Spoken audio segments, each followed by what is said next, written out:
you guys have been watching me struggle with my feelings about Caitlin Clark. And yesterday, I received a very, very thoughtful email from a fan of this show and someone with some historical knowledge of Caitlin Clark going all the way back to her high school playing days in Iowa. I want to share this letter. Nike has made a surprising move by featuring Caitlin Clark prominently at the Indiana Fever Arena after months of silence. This sudden change raises questions about whether it's a genuine apology or mere because it provided me some context and some background and some wisdom that I was a tiny bit unaware of. And it's from a woman, a mother of 3 or 4 kids who are athletes. Anyway, let me share the email and then I'm going to unpack some further thoughts as Caitlin Clark wraps up her first regular season in the WNBA. We get ready for the playoffs because next week, guys, I'm going to be talking about Caitlin Clark, the Indiana Fever. Really a reaction to Adidas showing interest. For quite some time, Nike seemed to overlook Clark, despite her status as one of basketball's rising stars. Now they're showcasing her everywhere, almost as if the WNBA playoffs start on Sunday. I think this is, I think it's the biggest story in sports. We talked about this yesterday in terms of, it's like Sports Illustrated is leaning into Angel Reese, putting her on the cover, and people are acting like we're giving too much attention to Caitlin Clark. We're not giving enough attention to Caitlin Clark and what all she represents and what the impact that she's having. We've never seen anything like this. They just remembered they have a significant $28 million contract with her. But this situation goes beyond just Clark and Nike. It highlights broader issues regarding how major brands engage with women's sports. Are they truly? I think Caitlin Clark, what she's doing, putting this entire league on her back, dwarfs what we've seen from Magic Johnson and Larry Bird, what we've seen from Michael Jordan, even what we've seen from Tiger Woods. I've never seen...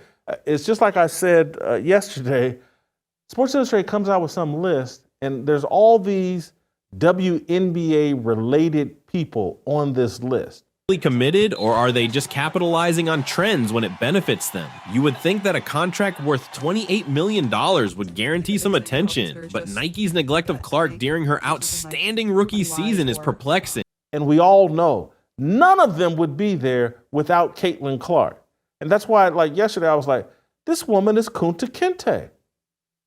That she's the slave that's carrying the entire WNBA, and you have all these grifters and colonizers and exploiters from Cheryl Swoops to Angel Reese, all piggybacking off of Caitlin Clark, using her to elevate themselves.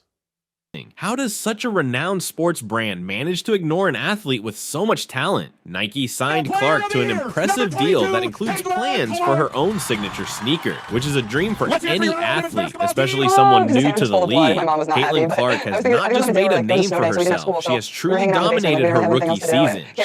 While not giving her the credit and pretending like it's them.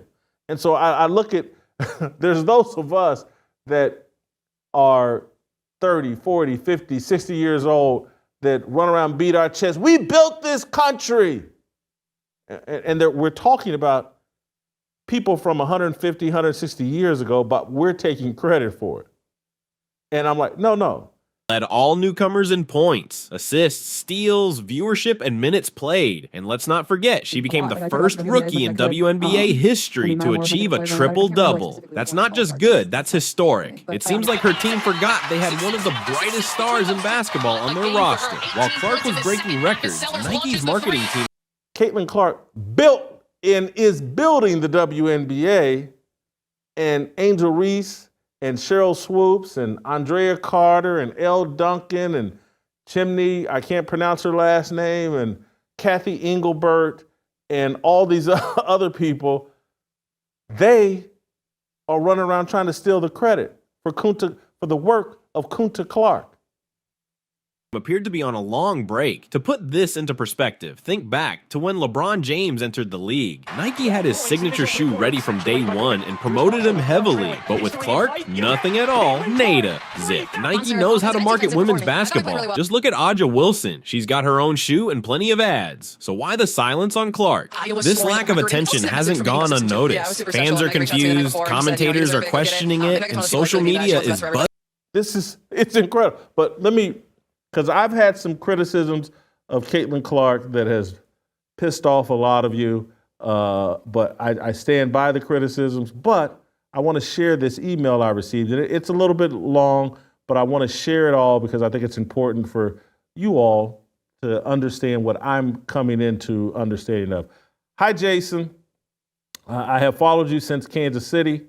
I have listened to your podcast nearly every episode since I heard about it when you were on Glenn Beck years ago. I enjoy that you are fearless and opinionated. When people unfollow you, I really think it is people who know you from X and not buzzing with chatter. People are starting to wonder if Nike even recognizes who they signed. Why can't they promote Clark like they do Wilson? Caitlin Clark's recent achievements have sparked quite a conversation, especially considering the contrast between her record-breaking performances and Nike's apparent lack of response. While Clark was out there shattering records and attracting huge crowds, Nike seemed to be silent, almost like a major movie premiere happening without any promotional push. Critics have begun to speculate that this might not just be a simple oversight on Nike's part. Some are questioning whether internal dynamics within the company could be influencing their decisions. Is Clark being overlooked in favor of more established athletes? From an outsider's perspective, it certainly appears that way, especially with Adidas seemingly waiting for the right moment to step in. Adding to the intrigue, reports suggest that Nike might not launch Clark's signature shoe until 2026. A long wait in the fast-paced world of sports. By then, who knows how many more records she could break. This situation raises broader questions about how major brands engage with women's sports compared to men's. Are they genuinely invested, or is it merely superficial support? From our viewpoint, it looks like Nike has made a significant misstep here. The disappointment was perfectly captured by one commentator who remarked, "It seems to me that it is more on the political side as to why Caitlin Clark is not getting the praise, the commercials, the ads, the merch." Since turning pro, Nike hasn't released a single ad or commercial featuring Clark. Just when it seemed Nike had missed their chance with her, Adidas entered the scene. They weren't just interested, they were ready to make a significant move. How much would it take to lure basketball's hottest rookie away from Nike? The figure might surprise you. Rumors are circulating that Adidas is considering a whopping $30 million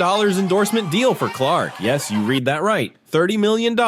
This isn't just an upgrade from Nike's offer, it's a whole new level. Adidas is serious about this. They've recognized Clark's talent and are prepared to invest heavily. However, this isn't merely about throwing money at her. Adidas is strategizing wisely. They've enlisted sports legends like Billie Jean King to endorse Clark publicly. It's as if Adidas looked at Nike's lack of action and decided to craft their own narrative. Now, let's discuss the Caitlin Clark effect. This isn't just buzz, it's backed by solid statistics.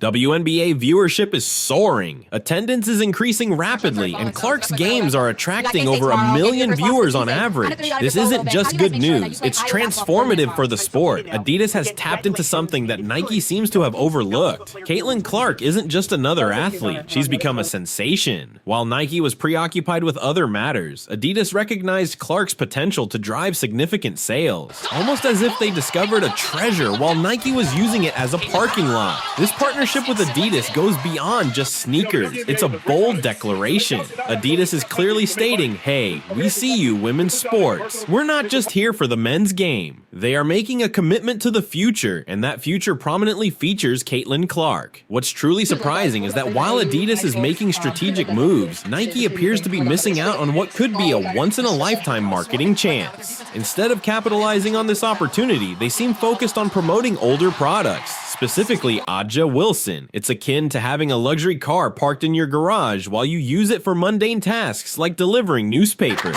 Billie Jean King, representing Adidas, has also spoken highly of Clark, highlighting her achievements and the positive influence she has on the sport. Nike may not have been entirely oblivious. Rather, they seem to be moving at a sluggish pace. They finally acknowledged Caitlin Clark with a grand display, but it begs the question, why the delay? More importantly, is this gesture too late to matter, Or could it signal the beginning of a significant turnaround? After months of silence, Nike suddenly unveiled a huge banner of Caitlin Clark at the Indiana Fever Arena. Talk about a wake-up call. But here's the real kicker. Is this a sincere attempt to make amends, or just Nike scrambling to hold onto their partnership with Clark before she jumped ship to Adidas? The timing certainly feels questionable, especially with Adidas making its own moves. It's as if Nike just rediscovered Clark's contract buried somewhere and thought, oh yeah, her. This situation isn't solely about Nike and Clark. It highlights a larger issue regarding how brands engage with women's sports.